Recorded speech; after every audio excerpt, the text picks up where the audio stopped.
The Nuclear Commission says an evacuation advisory should be issued to prevent residents from being exposed to cumulative radiation of 20 millisieverts a year.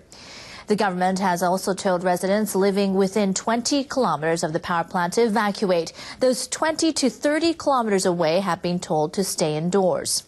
But the Commission is concerned that with little progress made in cooling the nuclear fuels or containing radiation leaks, exposure is likely to rise in these areas. The Commission has reviewed its guidelines using a 2007 advisory issued by the International Committee on Radiological Protection. Scientists say the limit for an average person is 1 millisievert a year. The Commission is suggesting revising the evacuation standard only for the current emergency. It says it does not mean the 1 millisievert limit should be raised. Earlier, NHK World's Atsuto Fujiwara spoke about the background to revising the evacuation standard for the current emergency at the nuclear power plant. The criteria to issue evacuation orders are to be reviewed, but why did this happen? Well, the government's Nuclear Safety Commission has decided that in order to deal with an accident where there is no immediate end in sight, you need a new criteria. So far,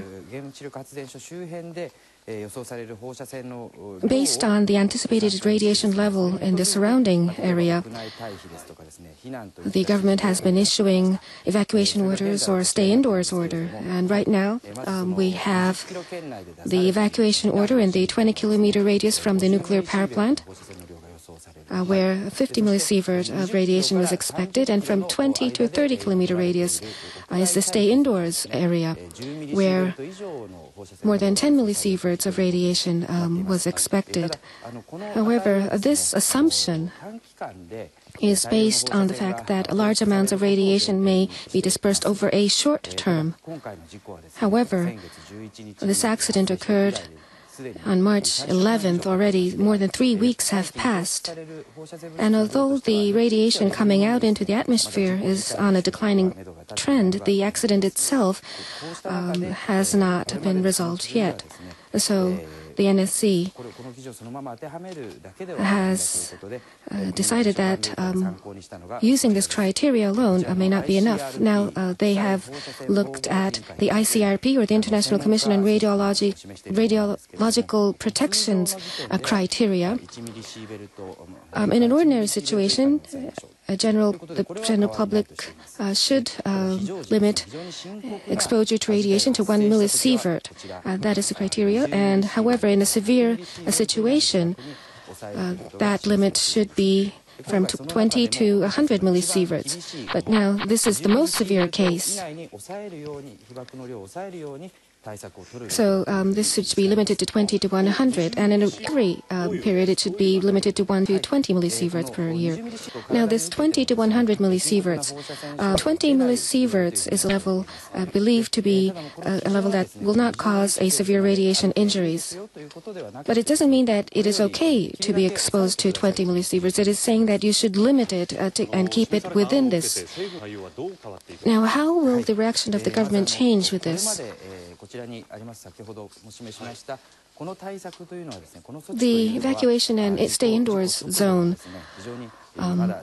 was established when the government had not much data on the accident. So this was an emergency measure. So of course this in itself was very effective. However, after this, many surveys have been carried out, and it is now known that even outside of this 30-kilometer radius, high levels of radiation has been detected.